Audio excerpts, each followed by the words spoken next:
Very good morning, students.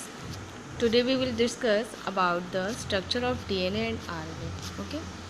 तो DNA and RNA, so DNA called deoxyribonucleic acid. Okay. हम सब जानते हैं कि DNA क्या है. DNA का जो हम स्टार्टिंग से पढ़ते आए हैं वो है वॉटसन क्रिक मॉडल. ठीक. ये जो वॉटसन क्रिक ने दिया था मॉडल, इसमें कुछ पॉइंट्स उन्होंने डिस्क्राइब किए हुए थे about DNA. So the first point, DNA is polynucleotide of deoxyadenylated. Okay, ये क्या है? एक पॉलीन्यूक्लियोटाइड है ना, जिसमें क्या क्या होते हैं? डीऑक्सीएडिनिलेट, डीऑक्सीग्वानिलेट, डीऑक्सीसाइटिडिलेट एंड थाइमिडिलेट. ठीक है, इन सब न्यूक्लियोटाइड का क्या है? कई सारी चेन्स इसमें ऐड होकर क्या बनाती हैं? DNA molecule. Okay. Then formation content of DNA reside in the sequence in which various deoxyribonucleotides are arranged. ठीक है, तो जो भी इंफॉर्मेशन होती है डीएनए में क्या होती है वो जो डीएनए में आप मतलब हमारी जो भी इंफॉर्मेशन होती है about in the sense of codon, है ना, in the form of gene codon, information को एक जनरेशन से दूसरी जनरेशन में ट्रांसफ़र करना, तो in the form of codon. Okay. तो जो डीऑक्सीराइबोन्यूक्लियोटाइड अरेंज होते हैं उनका क्या होता है? सिस्टमैटिक सीक्वेंस होता है ना. Third point, the polymer possesses a polarity it's a left hand terminal. Okay. Left hand terminal means से आप क्या समझते हो? इसका मतलब ये है कि जो इसकी पॉलीमर की पोलैरिटी होती है, जिसका एक वन एंड होता है क्या? 5' टर्मिनल और एक होता है 3' टर्मिनल. राइट. तो कैसे होता है? ये फ्री हाइड्रोक्सिल ग्रुप या फॉस्फेट ग्रुप होता है. जिस तरफ लेफ्ट हैंडेड का मतलब हमारे लेफ्ट हैंडेड में जो भी फ्री हाइड्रोक्सिल ग्रुप यदि फॉस्फेट होगा तो वो कौन सा कहलाएगा? 5' टर्मिनल. ठीक है. एंड द राइट हैंड का जो फॉस्फेट और हाइड्रोक्सिल ग्रुप होगा वो हमेशा क्या कहलाएगा? 3' terminal. Okay. Then 4 point, DNA is double stranded molecule, है ना. We know that it has 2 strand which run anti parallel to each other. क्या होता है? ये दोनों क्या होती हैं? एक दूसरे की क्या होती है? एंटी पैरेलल होती हैं, इस तरीके से. Right. Here one strand in run 5' to 3' and second run 3' to 5'. ठीक, इस तरीके से देखो डायरेक्शन मैंने बनाया भी है. देखिए नीचे जिसमें क्या होते हैं? ये सारे न्यूक्लियोटाइड क्या हैं? अरेंज हैं, है ना. जिसमें एडेनिन के साथ हमेशा क्या जुड़ता है? थाइमिन. एंड साइटोसिन के साथ हमेशा ग्वानिन. ठीक है.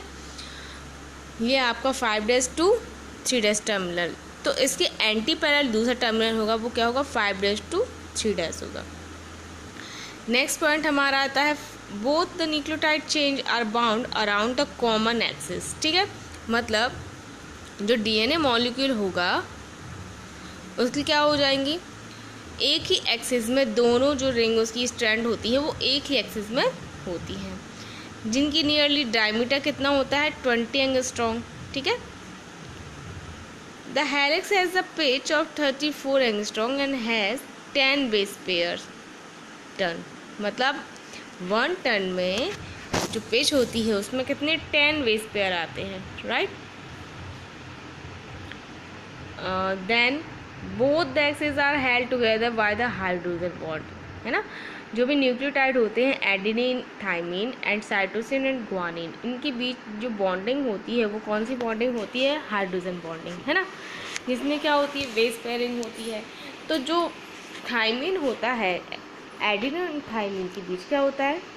2 डबल बॉन्ड्स बॉन्डेड होते हैं. एंड साइटोसिन एंड ग्वानिन क्या होते हैं? 3 हाइड्रोजन बॉन्डेड होते हैं. ठीक.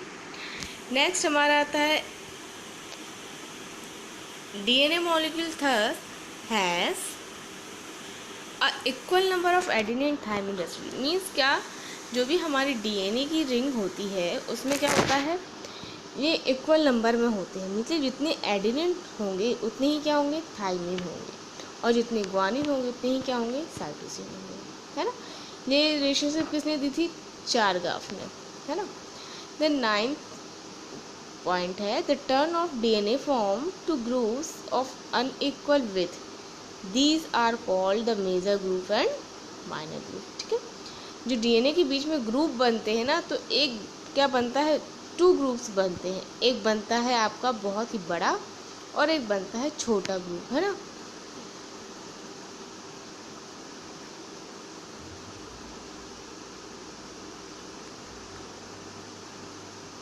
ठीक है, तो एक बनता है आपका बड़ा और ये आपका बनता है एक छोटा। तो एक माइनर ग्रुप, ये जो आपकी ये कहलाते ना, ये ग्रुप, ठीक है।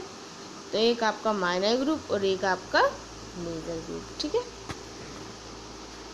देन डीएनए के टाइप्स, तो डीएनए 3 टाइप्स के होते हैं, B DNA, A DNA and Z DNA. B DNA क्या होता है, this is the most common, जो भी डीएनए हम पढ़ रहे हैं वो बी डीएनए के अंडर में आता है ना, जिसमें ये हमने इसकी प्रॉपर्टीज़ पढ़ी ली हैं। सेकंड आता है ए डीएनए। तो ए डीएनए में क्या होता है, जब डिहाइड्रेटिंग की कंडीशन होती है तो जो बी डीएनए है वो किस में कन्वर्ट हो जाता है, ए डीएनए में। इसमें चेंज सिर्फ इसके स्ट्रक्चर में होगा, जो इसका मतलब अभी तक हमने क्या पढ़ा था कि 1 टर्न में कितने 10 बेस पेयर आते हैं बी डीएनए में, है। तो ए डीएनए में क्या होगा, 11 बेस पेयर आएंगे आपके पर टर्न में, है ना। और इसकी पिच कितनी होगी, 28 एंगस्ट्रॉम। ठीक, सेम ऐसे ही जेड डीएनए जो होगा, इसमें सिर्फ इतना ही डिफरेंस रहेगा कि इसके पर टर्न में 12 बेस पेयर आएंगे, है ना। और इसकी पिच जो होगी वो कितनी होगी, 45 एंगस्ट्रॉम होगी। Okay, it has complementary polynucleotides with alternating purines and pyrimidines, right? This is poly DGC, DAT, DAC and DGT. Okay, then we come upon RNA. Okay, so RNA stands for ribonucleotide acid. Okay, तो ribonucleotide जो होता है, इसकी 3 main classes होती हैं, messenger RNA, ribosomal RNA and transfer RNA. नाम से ही समझ में आ रहा है किसका क्या काम है। मैसेंजर आरएनए का काम क्या है, मैसेज का ट्रांसफ़र करना, है ना। तो this is a group of RNA which is most heterogeneous, they are highly elongated and short lived molecule and they are synthesized within the nucleus as a result of transcription.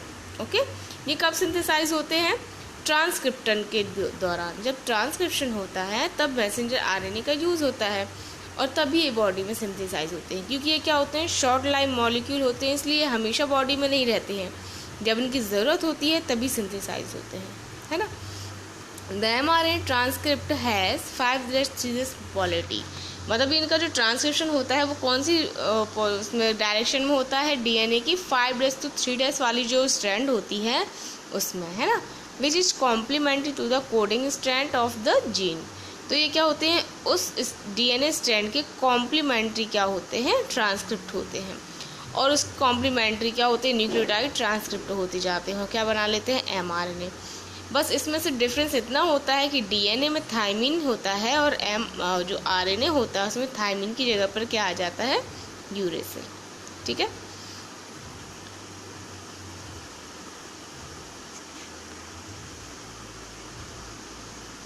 इसे देखो, ये आपकी मान लीजिए क्या है, ये डीएनए वाली स्ट्रैंड है ना, नहीं सॉरी, ये आपकी क्या है, ये आपकी डीएनए वाली स्ट्रैंड है, टेम्पलेट, ये 3' to 5' है। ठीक है, इसके ऊपर क्या हो रहा है, आरएनए बनना है, आरएनए ट्रांसक्रिप्ट होना है। तो मान लीजिए ये वाली स्ट्रैंड यूज़ कर रहे हैं, तो इस स्ट्रैंड के कॉम्प्लीमेंट्री यहाँ पर क्या हो जाएंगे, न्यूक्लियोटाइड अरेंज होते जाएंगे, है ना, और ये क्या बना लेंगे, एक आरएनए का निर्माण कर लेंगे। ठीक है, then transfer RNA, these molecules are much smaller in size and consist of nearly 75 to 90 nucleotides. ठीक है, तो कितने न्यूक्लियोटाइड्स कंटेंट करता है, 90, 70 to 95। Total RNA comprise of about 50%, means जो टीआरएनए होता है ये क्या होता है, टोटल आरएनए का 50% होता है। और ये क्या होता है, सॉल्युबल आरएनए होता है, क्योंकि ये कहाँ पाया जाता है, soluble fraction of the cell. There are 50 different tRNA and has a sequence of 3 nucleotides anticodon। ठीक है, 50 टाइप्स की tRNA होते हैं और जिनका सीक्वेंस कितना रखते हैं, 3 न्यूक्लियोटाइड का सेट होता है, जिसको अपन एंटीकोडॉन कहते हैं। Each tRNA bind an amino acid and locate itself at the correct codon for the translation of information that is present in the sequence of nucleotide of the mRNA and is translated into specific amino acid forming a protein chain। तो इसका जो main काम होता है वो कब होता है, during protein synthesis. Protein synthesis के टाइम पे टीआरएनए क्या करता है, बाइंड एमिनो एसिड को बाइंड करता है। बाइंड करने के बाद ये क्या करता है, इसका जो एक मैसेंजर आरएनए होता है उसके क्या होते हैं, उसके ऊपर कोडॉन होते हैं। तो उन कोडॉन को कौन सा एमिनो एसिड कोड कर रहा है वो कौन लेके आता है, टीआरएनए लेके आता है ना। और इस तरीके से प्रोटीन चेन क्या होती है, बनती जाती है। नेक्स्ट हमारा आता है ribosomal RNA. Ribosomal RNA molecule present in the ribosome, ठीक है, and in situation with several peptides. Ribosome are present in the cytosol the cell and contain 80% of total RNA that is found in the cell. Both mRNA and tRNA interact on ribosome to translate the information which is transcribed from the gene। ठीक है, देखो ये है आपका ribosomal RNA. Ribosomal RNA में क्या होता है, the last sub unit contain 3 different type of ribosomal RNA which are designed 5S, 5.8S and 28S RNA.